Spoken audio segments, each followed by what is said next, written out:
नमस्कार दोस्तों, OCN network में आपका स्वागत। 5 अक्टूबर को हरियाणा में मतदान भी हुआ था सभी 90 सीटों के लिए और उसी दिन जम्मू कश्मीर और हरियाणा दोनों के एग्जिट पोल भी आए थे। एग्जिट पोल के जो रुझान थे, उसके अनुसार जम्मू कश्मीर में तो त्रिशंकु विधानसभा आ सकती है और हरियाणा में लगभग सभी एग्जिट पोल्स में ये कहा गया है कि 10 साल के शासन के बाद भारतीय जनता पार्टी सत्ता से बाहर जा रही है और कांग्रेस पार्टी की सरकार बनने जा रही है। और ये लगभग सभी एग्जिट पोल्स में कहा गया कि 50 के आसपास कांग्रेस पार्टी की सीटें लगभग तय हैं। ये 60 से ऊपर भी जा सकती हैं और 50 से 1-2 सीटें कम भी रह सकती है। डिपेंड करेगा कि बहुजन समाज पार्टी और आईएनएलडी का गठबंधन कैसा परफॉर्मेंस करता है। जो जाट मतदाता हैं वो एकजुट कांग्रेस के पीछे रहे हैं या उनमें बंटवारा हुआ है। और इसके अलावा भारतीय जनता पार्टी का परफॉर्मेंस कैसा रहता है। आम आदमी पार्टी के लिए तो डे वन से मैं भी और आप सब भी बिल्कुल इंश्योर थे कि उसके तो 90 में से अधिकांश प्रत्याशियों की उसी तरीके से जमानतें जब्त होनी है जैसी दिसंबर 2023 में राजस्थान, मध्य प्रदेश और छत्तीसगढ़ में हुई थी। क्योंकि अरविंद केजरीवाल का, उनकी पार्टी के नेताओं का हरियाणा में कोई काम ही नहीं है, कोई आधार ही नहीं है। वो टिकटें भी क्यों बांटी जाती हैं वो मैं और आप सब जानते हैं कि इसके जरिए कुछ कमाई हो जाएगी और इनको प्रचार का और मीडिया में आने का एक अवसर मिल जाएगा। तो बात ले दे करके अब ये है, आज 7 अक्टूबर है और हम इस समय करीब 4:30 बजे बातचीत कर रहे हैं आपसे।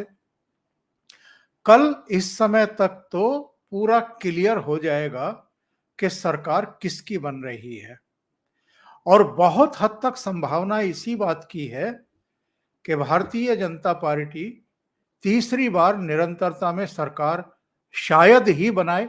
कोई चमत्कार हो जाए तो अलग बात है, कांग्रेस की ही सरकार बनेगी, ऐसी संभावनाएं बलवती हो रही हैं।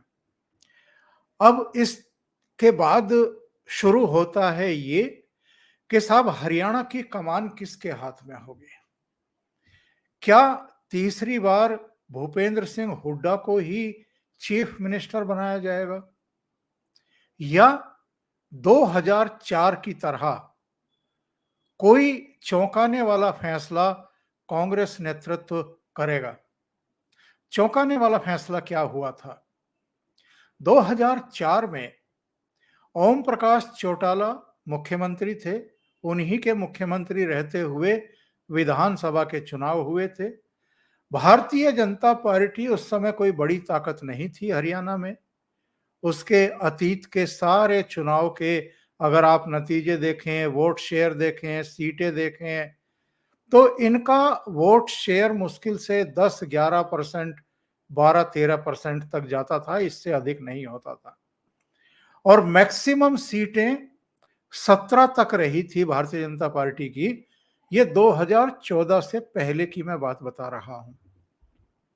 2013-14 में जिस तरह से नरेंद्र मोदी की आंधी चल रही थी पूरे देश में ही, दक्षिण भारत के कुछ राज्यों को छोड़ दें तो, और कई ऐसे प्रदेशों में भी उसको बहुमत मिल गया विधानसभा चुनाव में, जहां पर कभी उसकी सरकार नहीं बनी थी, उसका मुख्यमंत्री नहीं बना था, जिनमें हरियाणा और महाराष्ट्र जो है, आप दोनों राज्यों का नाम ले सकते हैं।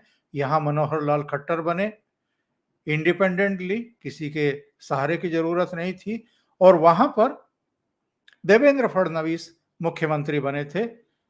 शुरू में एनसीपी ने उनको समर्थन दिया था, बाद में शिवसेना जो नखरे दिखा रही थी और अलग चुनाव लड़ी थी, वो साथ आ गई थी। बहरहाल हम बात कर रहे हैं हरियाणा में। कौन बनेगा मुख्यमंत्री? 2004 में क्या हुआ था? कांग्रेस पार्टी को 67 सीटें मिली थी और प्रदेश अध्यक्ष थे उस समय भजन लाल।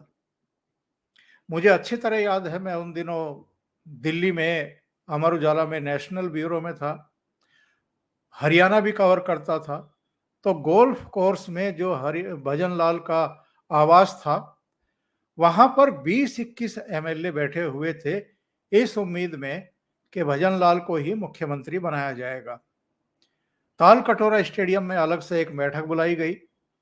वहां पर जनार्दन द्विवेदी उन दिनों हरियाणा के प्रभारी महासचिव हुआ करते थे। तो वहां पर एग्जैक्टली उतने ही एमएलए पहुंचे जितने में नेता पद का, विधायक दल के नेता पद का फैसला होता है। 47 एमएलए वहां पर मौजूद थे और 20 एमएलए भजन लाल के यहां बैठे हुए थे गोल्फ कोर्स में। 47 एमएलए ने भूपेंद्र सिंह हुड्डा को चीफ मिनिस्टर चुन लिया, विधायक दल का नेता चुन लिया। और जाहिर है ये फैसला विधायकों का कम और पार्टी नेतृत्व का अधिक था। भजन लाल और उनके छोटे बेटे कुलदीप बिश्नोई सन्न रह गए और देखते ही देखते जो 20 एमएलए उनके घर पर बैठे हुए थे, उनमें से भी कई सीधे भूपेंद्र सिंह हुड्डा के घर पर पहुंच गए। कांग्रेस में जब भी इस तरह के चौंकाने वाले फैसले होते हैं, तो बहुत सारे एमएलए तो हवा का रुख देख करके तुरंत पाला बदल लेते हैं। वही 2004 में हुआ था। तो अब ये पूछा जा रहा है कि भाई भूपेंद्र सिंह हुड्डा 2 बार चीफ मिनिस्टर रह चुके,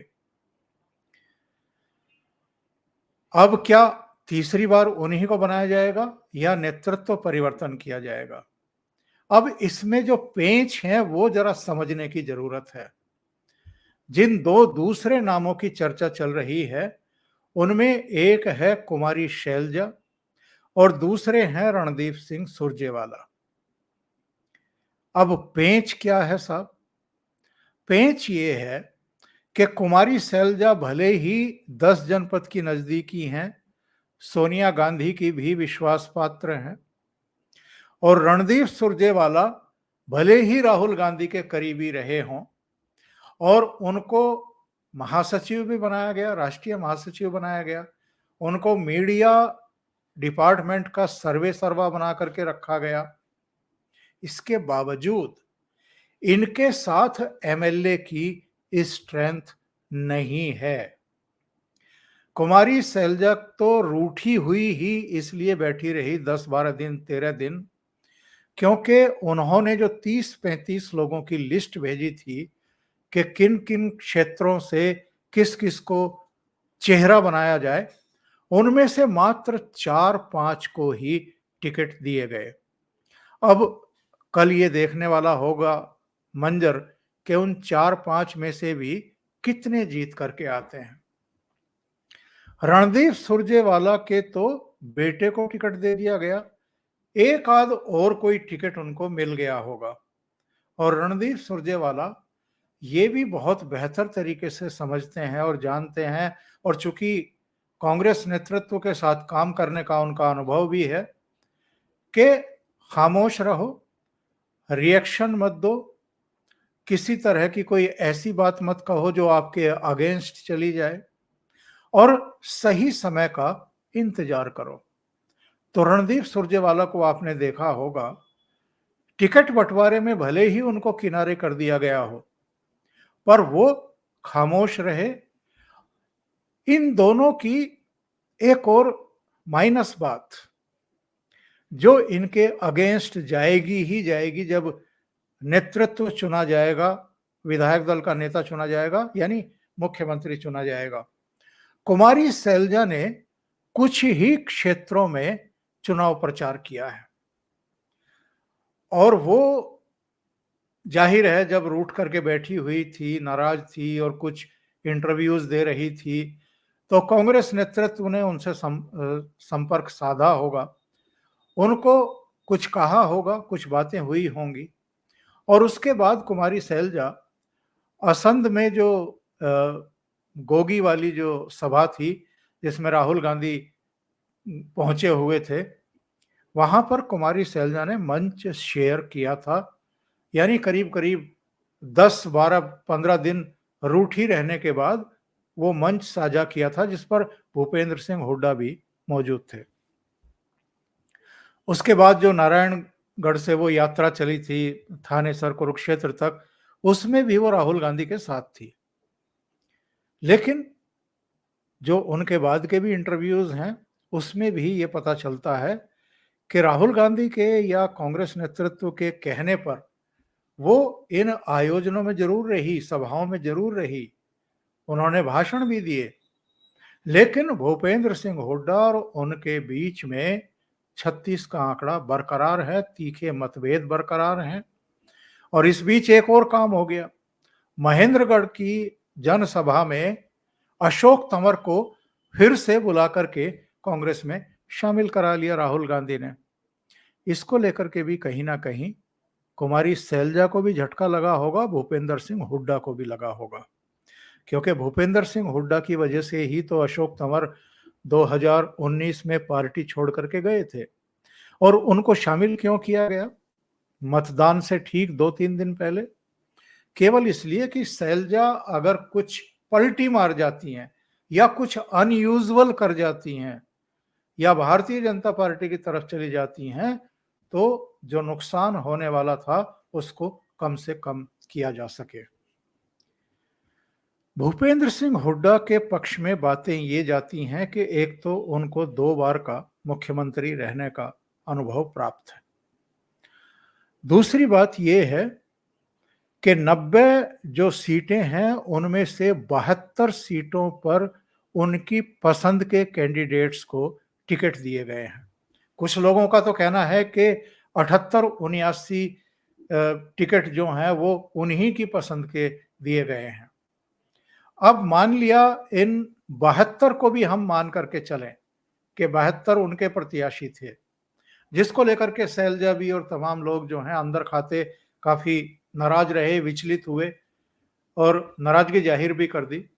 इन 72 में से अगर भूपेंद्र सिंह हुड्डा के 40-45 भी जीत करके आ जाते हैं या ये आंकड़ा अगर 1-2 और ज्यादा हो, तो भी जब नेतृत्व बदलने की कोई बात होगी, कोई चर्चा होगी ऊपर के स्तर पर, तो जाहिर है भूपेंद्र सिंह हुड्डा भी और उनके समर्थक वो सब कहेंगे कि साहब सभी विधायकों की राय ले लीजिए कि वो किसको नेता चाहते हैं। ऐसे में ये मजबूरी हो जाएगी कांग्रेस नेतृत्व की कि वो विधायकों की राय ले और फिर उसके अनुरूप फैसला करे। भूपेंद्र सिंह हुड्डा उन नेताओं में हैं जो कांग्रेस नेतृत्व के प्रति वफादार बने रहे हैं। एक समय आया था जब कपिल सिब्बल ने और कुछ दूसरे नेताओं ने मिलकर के वो G23 गुट बनाया था। उस गुट में भूपेंद्र सिंह हुड्डा भी शामिल थे, लेकिन गुलाम नबी आजाद भी थे उसमें, विवेक तनखा भी थे, कई चेहरे थे उस समय, शशि थरूर के बारे में भी सुना था। लेकिन इन्होंने अपने सुपुत्र दीपेंद्र हुड्डा को G23 से बाहर रह करके राहुल गांधी के करीब रहते रहने का निर्देश जारी कर दिया था। और दीपेंद्र हुड्डा एक क्षण के लिए भी जो मेन स्ट्रीम की कांग्रेस थी, मेन स्ट्रीम कांग्रेस मतलब 10 जनपद कांग्रेस, राहुल गांधी और सोनिया गांधी के प्रति जो समर्पित कांग्रेस जिसको, और कार्यकर्ता और नेता, उससे एक क्षण के लिए भी अलग नहीं हुए। तो भूपेंद्र सिंह हुड्डा ने एक अलग तरीके का प्रेशर बिल्डअप किया था कांग्रेस नेतृत्व पर। और भूपेंद्र सिंह हुड्डा इस बात को तो कभी भी नहीं भूले होंगे और भूलेंगे भी नहीं कि 2014 में जब कांग्रेस की हार हुई थी और वो 15 सीटों पर सिमट गई थी और भारतीय जनता पार्टी को पूर्ण बहुमत हासिल हो गया था, तब इनको विधायक दल का नेता भी नहीं बनाया गया था। उस समय राहुल गांधी और 10 जनपद परिवार इनसे काफी नाराज था। पता नहीं नाराज क्यों हो जाते हैं, क्योंकि 10 साल तो उनके नेतृत्व में सरकार रही ही थी। और 10 साल के बाद भी अगर उनको ये गलतफहमी है कि कांग्रेस की ही सरकार बनेगी और 30, 35 और 40 एमएलए फिर से जीत करके आ जाएंगे, तो फिर ये मैं यही कहूंगा कि या तो राजनीति की समझ नहीं है, या केवल आप हवाई राजनीति ही करते हैं। तो भूपेंद्र सिंह हुड्डा की जगह उस समय विधायक दल का नेता किरण चौधरी को बना दिया गया था। 2019 में फिर से जब 30-31 एमएलए चुन करके आ गए कांग्रेस के, तो भूपेंद्र सिंह हुड्डा ने अगुवाई की दोबारा से। पर इस समय जबकि ये बिल्कुल साफ दिखाई दे रहा है कि कांग्रेस की सत्ता में वापसी हो रही है, ऐसे में सबसे बड़ा सवाल ये खड़ा हो रहा है कि सीएम कौन। और देखिए, एक खबर छपी है आज अखबारों में, ये रणदीप सुरजेवाला हैं, जिनके बारे में कहा गया है कि केदारनाथ में वो दर्शन करने के लिए पहुंचे हैं। और साइड में कुमारी सैलजा हैं, ये भी बालाजी पहुंची हैं, सालासर जो राजस्थान में है। और वहां इसमें बताया गया है कि गाय की पूंछ से उन्होंने आशीर्वाद लिया है। यानी रणदीप सुरजेवाला और कुमारी सैलजा दोनों एक केदारनाथ और एक बालाजी का आशीर्वाद लेने के लिए पहुंच गए हैं। ये दोनों तो अब भगवान की ही शरण में जाएंगे, अलग अलग जगह जाकर के पूजा पाठ कर रहे हैं। किसी ने बताया होगा कि आशीर्वाद ले लो बाबा जी का और गाय की पूंछ का आशीर्वाद ले लो, तो हो सकता है कि संभावना बन जाए। लेकिन भूपेंद्र सिंह हुड्डा को देखिए आप, वो कितने कैलकुलेटिव हैं। उन्होंने रोहतक में जो डी पार्क पर उनका निवास स्थान है, वहां बैठ करके, यानी मतदान के बाद, एग्जिट पोल आने के बाद, उन्होंने एक एक प्रत्याशी से फोन पर फीडबैक लिया है। और फीडबैक लेने के बाद उधर उनके सुपुत्र दीपेंद्र हुड्डा भी लगे हुए थे, उन्होंने भी फीडबैक लिए हैं। और जाहिर है जो यूथ है जो चुनाव लड़े हैं, उनके संपर्क में दीपेंद्र हुड्डा हैं, और जो बाकी के लोग हैं उनके संपर्क में सीधे भूपेंद्र सिंह हुड्डा हैं। तो दीपेंद्र और भूपेंद्र दोनों ही लगे हुए हैं। पूरा फीडबैक लेने के बाद वो दिल्ली के लिए रवाना हो गए। वो केदारनाथ मंदिर नहीं गए, बालाजी नहीं गए, गाय की पूंछ का आशीर्वाद नहीं लिया। वो गए, पहले फीडबैक लिया, कौन कौन विनिंग पोजीशन में है, कितने अंतर से जीत हो सकती है। उसके बाद वो दिल्ली के लिए रवाना हो गए। अब दिल्ली में जो फैसला करने वाले लोग हैं वो उनके संपर्क में हैं। इसका मतलब ये है कि भूपेंद्र सिंह हुड्डा, जो एक होता है ना कि घेराबंदी करना, व्यू रचना करना, और जहां जहां कांग्रेस में एक परंपरा है ना कि मठों पर मत्था टेकना, तो जहां जहां मत्था टेकना है वो वहां टेक रहे हैं। फैसला इन मठों में बैठे हुए मठाधीशों को करना है। वो बाबा केदारनाथ नहीं करें, बाबा केदार नहीं करेंगे, और गाय की पूछ भी नहीं करेगी। तो वो सही जगह पर हैं और सही काम कर रहे हैं। जो हिसार से मेंबर ऑफ पार्लियामेंट हैं जेपी, उनका बयान आ गया। मीडिया ने पूछा होगा कि भाई मुख्यमंत्री कौन, कहीं ऐसा तो नहीं हो जाएगा, कोई चौंकाने वाला नाम तो नहीं आ जाएगा 2004 की तरह अचानक भजन लाल को किनारे कर दिया और भूपेंद्र सिंह हुड्डा को चीफ मिनिस्टर बना दिया, कोई ऐसा नाम तो नहीं आ जाएगा।